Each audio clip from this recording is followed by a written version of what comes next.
Muita pessoa com autismo está diferente, pero não menos. Luna de abril está dedicada na autismo. Dia 12 de abril último estava o Dia Internacional de Autismo, para o qual organizar caminata especial. E esse, sin embargo, lo nota é o único evento, por sobre a gente da Luna e organização de autismo de Aruba, lo está ativo com um programa e de atividade para conscientizar nossa comunidade aún mais.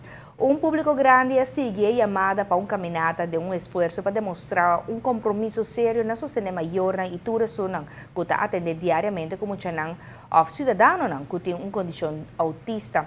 É nota fácil, pois requer ter comunidade para compreender a situação e sim viva com e com limitação, pero também ter oportunidade para por viva normal de nossa comunidade.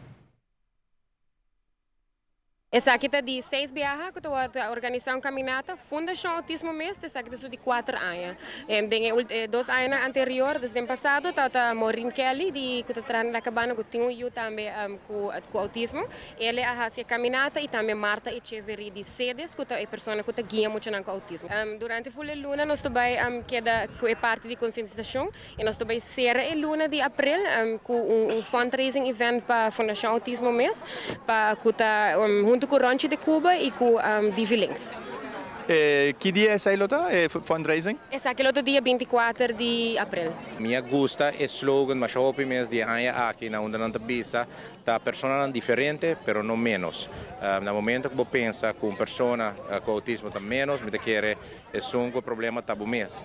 Na nossa comunidade nós temos uma grande quantidade de pessoas que tá autista, que tem condição aqui e todo tipo de organização aqui, você cria conhecimento sobre a problemática aqui, você cria também mais conscientização e também trata de estimular pessoas para não discriminar pessoas com autismo. É importante.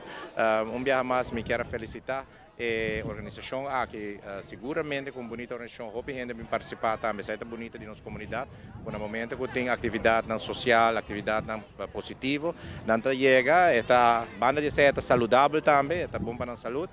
E dia mais, sabe, quilômetro que nós também corre, cana, nós dedicamos a natura, autista aqui na Aruba e donando a trover oportunidade para poder desenvolver de forma optimal de nossa sociedade.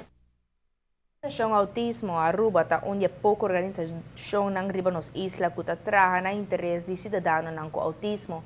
Fundada em 2005, dor de maior de muitos com condição autista, que personalmente a experiência é falta de uma organização para ajudar a manejar a ser querido depois de diagnóstico que avisa que não tem gente autista. Por de ano 2003, acaba a comissão papel de Lando Fundação, pero depois de 2 anos a concretizar o plano. É ano a que a Fundação está celebra 10 anos de existência riba nos isla.